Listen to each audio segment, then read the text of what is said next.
siapapun orang yang menyaksikan itu sudah di luar kendali gitu ya.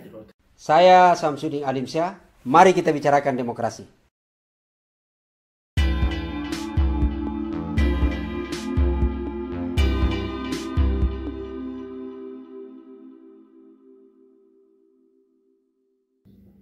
Assalamualaikum warahmatullahi wabarakatuh. Terima kasih teman-teman sekalian terus bersama kami di channel Ustadz Demokrasi.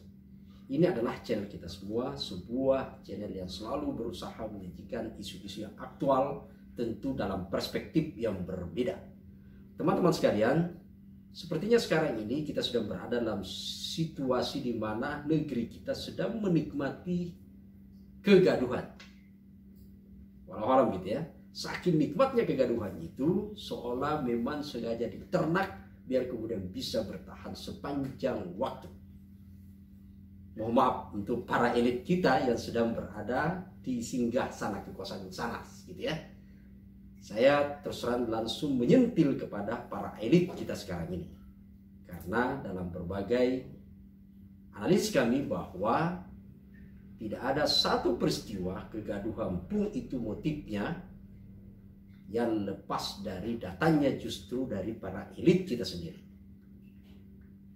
bukan dari masyarakat, apalagi masyarakat biasa. Jadi sekali lagi bahwa kegaduhan yang terjadi yang sekarang ini di negeri kita itu justru pemicunya setidak-tidaknya datang dari para elit kita sekarang ini. Meskipun kalau kita menemukan bahwa yang banyak mengkampanyekan, mensosialisasikan bagaimana kita penting hidup rukun gitu ya, toleransi dan macam-macam, bahkan dibungkus istilah Pancasilais, bahkan jauh lebih ekstrim lagi menggunakan istilah NKRI harga mati gitu ya. Tapi pada kenyataannya justru kegaduhan itu sekali lagi datangnya dari para elit kita. Dan ketahuilah kegaduhan itu mengusik yang kemudian berpotensi memicu sebuah konflik. Sekali lagi, mohon maaf untuk para elit kita. Ini adalah kritik yang cukup serius bahwa kalau ada orang yang ingin menghentikan yang namanya kegaduhan, maka sesungguhnya adalah bukan himbauan itu kepada masyarakat, tapi kepada para elit kita sendiri yang sejatinya orang selalu menyebut jiwa kenegarawanan kita. Coba kita lihat saja sebenarnya beberapa fakta yang sempat memicu terjadinya kegaduhan di negeri ini. Paling tidak yang baru saja terjadi gitu ya, kemarin gitu. Kalau masih ingat bagaimana kasus arteria Dahlannya gitu ya, kalau kita lihat gitu. Yang kemudian hanya karena persoalan bahasa ibu kita, ingat bahasa ibu, bukan bahasa apa gitu ya. Bahasa ibu yang digunakan oleh seorang pejabat kemudian mengingkari bahasa ibu. Padahal UNESCO sendiri justru menghargai itu gitu ya. Tapi sudahlah, itu sudah selesai. Dan terakhir sekarang ini yang bahkan jauh lebih heboh dan menyedihkan adalah lagi-lagi kita buat lagi kegaduhan atas kebijakan yang diikuti dengan sebuah statement datangnya dari Menteri Agama. Tapi apa yang terjadi teman-teman sekalian? Apakah itu akan selesai atau seperti apa? Sepertinya saya ingin sekali lagi juga Tapi teman-teman sekalian, apakah kegaduhan itu selesai atau diselesaikan atau selesai sendirinya? Kita juga bisa lihat dalam proses yang lain gitu ya, untuk bisa belajar dari sebelumnya. Karena orang di situ kemudian kadang biasanya memang kita berharap adalah penyelesaiannya berdasarkan penegakan hukum. Hanya saja juga teman-teman kita semua sadar bahwa dalam bahasa itu sebenarnya ada dikenal, tidak dalam teorinya ada bahasa kekuasaan. Ya, dalam bahasa kekuasaan itu biasanya adalah tafsir yang dominan atas hukum itu adalah justru kekuasaan. Apalagi kalau dalam sebuah pemerintahan itu adalah konsep pemerintahannya tidak demokratis atau justru pemerintahannya adalah lebih banyak menggunakan perilaku yang otoritarian. maka tafsir bahasa itu adalah dominannya kebenaran ditafsir berdasarkan kekuasaannya. Maka kemudian publik akan melihat bahwa biasanya penegakan hukum itu tebang pilih. Anda tidak akan mungkin membandingkan antara kasus Dedi dengan kasus Arteria, di mana Dedi adalah masyarakat biasa dan Arteria adalah seorang pejabat negara yang itu anggota DPR. Walau, tapi sekali lagi di situ berada pada tafsir bahasa kekuasaan. Kita tidak akan membahas di situ, meskipun saya agak sedikit ini gitu ya, ketika tadi yang saya sebut adalah kegaduhan yang terakhir ini berkaitan soal pernyataan soal kebijakan yang orang tahu semua toa gitu ya, yang kemudian diikuti dengan statement penjelasan lagi dari Menteri Agama yang menimbulkan kegaduhan sekarang di mana-mana. Saya tidak ingin mengulangi lagi kata-kata itu karena apa ya, kita jijik sekali mendengar itu, dan saya terus terang secara pribadi sebenarnya tidak perlu ingin mendesak kepada Presiden Jokowi untuk menyatakan mendesak beliau untuk mundur. Karena saya yakin yang bersangkutan sebenarnya adalah punya hati nurani, punya harga diri gitu ya, yang sejatinya kalau melihat apa yang terjadi reaksi publik hari ini, bukankah selalu kita menyatakan bahwa soal posisi, jabatan, rezeki itu Tuhan yang menentukan gitu ya. Jadi kalau daripada seperti sekarang ini, sudah saya yakin mereka jauh lebih kompeten gitu ya. Harusnya ya sudah. Ini kan banyak pertimbangan-pertimbangan, saya tidak kesana gitu ya, sebaiknya mundur saja. Karena nggak tega kita melihat apa yang terjadi di medsos yang berseliweran di medsos sekarang ini, begitu sangat.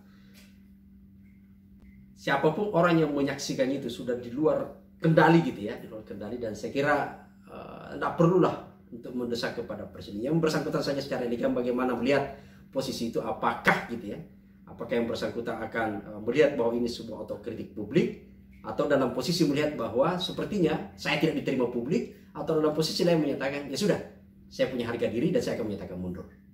Walau itu kita tidak akan intervensi. Teman-teman sekalian, saya ingin membahas sekali lagi karena kita berada pada sebuah channel yang punya perspektif sendiri gitu ya. Saya akan mencoba melihat pada posisi yang ulasan yang lain berkaitan soal kegaduhan ini.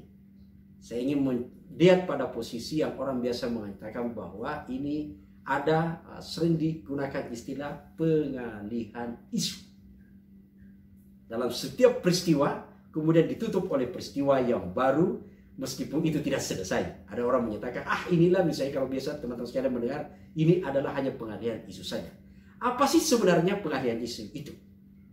Pengalihan isu sebenarnya itu kan adalah sederhana, di mana fokus perhatian orang, jadi misalnya kita ini sedang memberikan perhatian, fokus perhatian betul-betul kepada kasus Kemenak, itu kemudian ada skenario tertentu yang kemudian bagaimana membuat letupan, membuat berita yang baru untuk kemudian mengkondisikan gitu ya, perlahan-lahan perhatian publik akan bergeser kepada kasus yang lain. Apakah kasus ini berakhir? Itu bukan. Dia bisa saja dibiarkan berakhir sendirinya, dilupakan sendiri, bukan karena kasusnya selesai. Tapi ini adalah yang disebut pengalihan isu. Maka oleh karenanya seperti yang saya sebutkan tadi, motif untuk pengalihan isu itu adalah setidak-tidaknya ada 3. Pertama adalah karena yang bersangkutan sadar bahwa problem yang terjadi sekarang ini itu adalah sesuatu yang sangat krusial, tapi Boyaya saya yang punya kewenangan untuk menyelesaikan itu tapi tidak mampu menyelesaikan masalah itu. Sehingga pilihan terakhirnya adalah tentu bagaimana kemudian menutup masalah itu dengan menciptakan masalah yang baru. Bukan penggadaiannya, menciptakan menyelesaikan masalah tanpa masalah gitu loh. Jadi bukan di situ filosofinya, tapi ini adalah bagaimana kemudian masalah itu tiba-tiba kemudian dialihkan, bukan berakhir ya, perhatian publik terhadap masalah itu kemudian digeser untuk melihat ada letupan peristiwa yang baru. Sehingga kemudian secara perlahan publik melupakan peristiwa yang terjadi sekarang ini. Sekali lagi, apakah itu selesai? Belum tentu.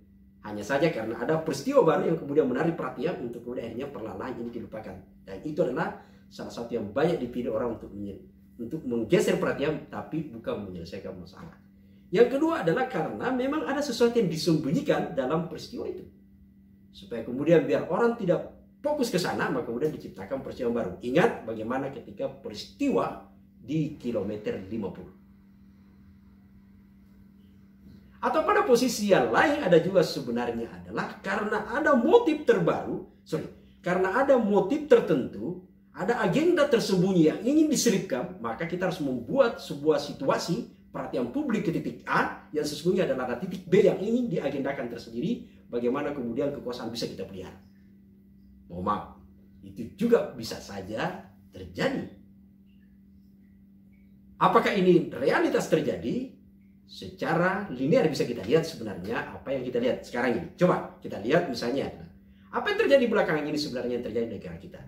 Karena situasi kita ini kan sebenarnya tidak baik-baik amat memang. Baru saja apa yang terjadi di 1 bulan terakhir ini. Orang ngantri saja yang namanya sebenarnya minyak goreng saja tidak bisa diselesaikan. Ngantri di mana-mana.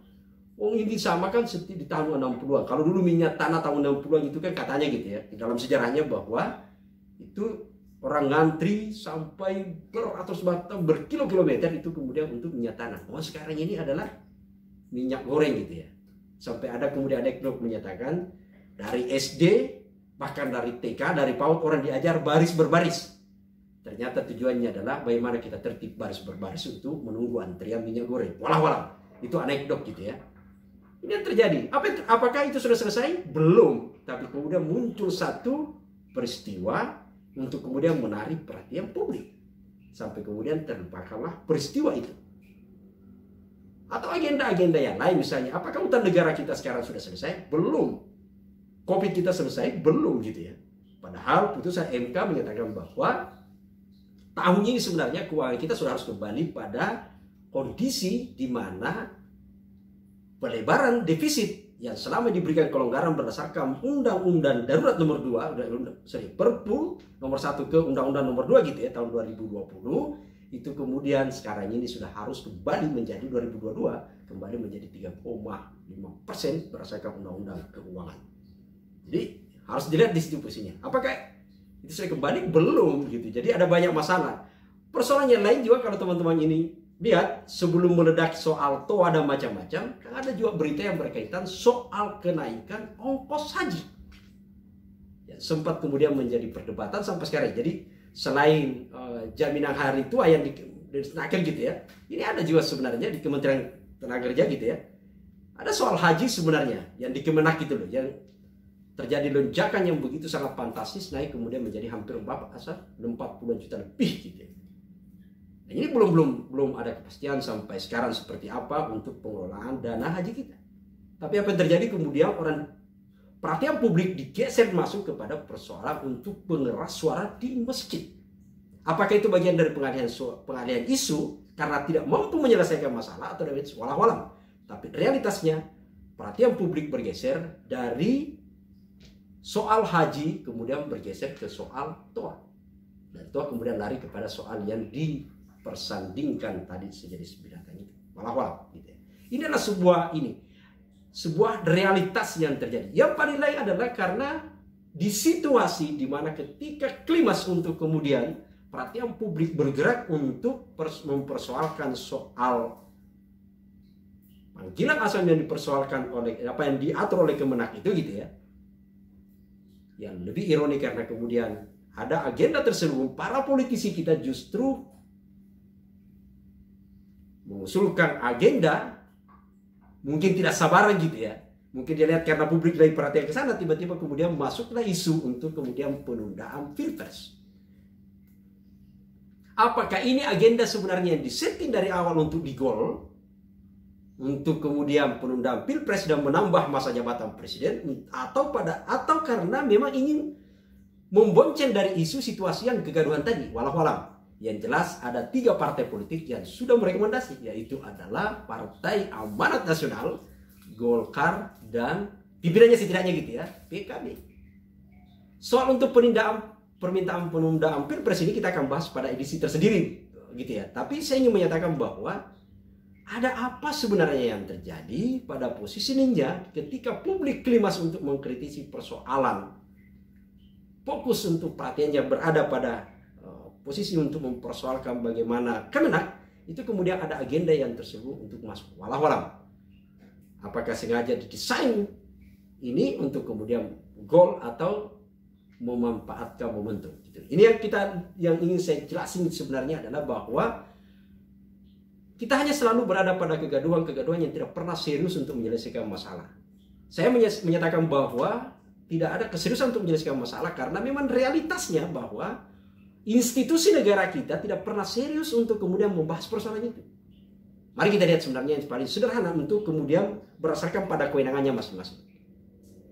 Berkaitan soal kelangkaan yang namanya minyak goreng, apa reaksi pemerintah dan apa respon dari DPR sebagai lembaga pengawas yang begitu serius selain dengan sekedar komentar-komentar biasa saja. Bahkan jauh lebih ironi adalah dia akan dilihat pada posisi yang sangat yang bagus, tapi kita melihat dalam perspektif lain sekali lagi. Ketika ada partai politik tiba-tiba kemudian maju menjadi pahlawan di publik membagi-bagi minyak goreng di tengah kelangkaan minyak goreng, itu bagus. Hanya saja pertanyaan kita sederhananya adalah dalam perspektif untuk penanganan kebijakan yang jauh lebih protektif, kepastian kepada publik, kepastian kepada masyarakat, dan jangka panjangnya lebih dijamin gitu ya. Bukan respon cepat reaktif gitu sebagai pemadam kebakaran. Apa yang dilakukan partai politik itu? Setidak-tidaknya apakah mendorong kebijakan di DPR untuk melakukan sebuah kebijakan yang serius mengevaluasi kebijakan pemerintah, atau mereka diam saja? Sampai hari ini kita tidak pernah melihat pada posisi ini apa sikap rekomendasi yang serius DPR terhadap penanganan minyak goreng selain dengan sekedar ya pasar apa gitu ya, mengatasi untuk kemudian pasar murah dan macam-macam. Ini kan langkah-langkah yang dari dulu gitu loh. Sama halnya sebenarnya soal penanganan yang berkaitan dengan kegaduhan yang kemenak sekarang ini. Ini kan seolah-olah publik dibiarin untuk kemudian menjadi isu yang liar, dan ini sangat memalukan kita sebenarnya gitu ya. Karena ingat dalam dunia teknologi sekarang ini ya, yang saat ini. Tapi apa yang terjadi? Institusi negara kita, institusi-institusi baik dari sisi pemerintah termasuk juga di DPR sebenarnya, kalau seandainya betul-betul responsif DPR kita, maka sejatinya teman-teman di DPR Komisi 8 harusnya segera untuk menggelar rapat darurat untuk kemudian memanggil Kemenak untuk mengklarifikasi apa sebenarnya yang terjadi supaya kemudian tidak menjadi kegaduhan di publik dan mengundang potensial konflik. Sebab ingat, kita mendekati pemilu. Jangan kita menternak kegaduhan terus sampai kemudian pemilu. Bukankah Indonesia semuanya adalah unggul dan maju? Bagaimana kita kemudian maju kalau kita hanya beternak terus kegaduhan? Dan kegaduhan sekali lagi adalah itu datanya dari para elit. Meskipun itu tidak terkonsolidasi secara lembaga, person, oknum, dan macam-macam itu. Tapi kemudian institusi negara harusnya segera bergerak, karena bagaimanapun juga ini mandat yang diberikan oleh rakyat kepada pejabat negara sebagai bagian yang harus menjalankan kekuasaan ini, dan termasuk DPR sebagai bagian yang mengawasi bagaimana roda pemerintahan berjalan dengan baik. Maka sejatinya dengan kegaduhan ini, maka segera DPR untuk segera mengambil sikap, tidak kemudian menyatakan karena ini ada agenda lain dan macam-macam. Ini situasinya darurat, maka sejatinya segera kemudian memanggil dan kemudian untuk merespon secara cepat biar kemudian publik melihat pada posisinya untuk bisa lebih tenang. Sayang sekali yang muncul justru sebaliknya adalah bukannya memanggil atau membuat pernyataan atau apapun namanya sikap terhadap kegaduhan ini, tapi yang ternyata adalah muncul pernyataan tunda Pilpres.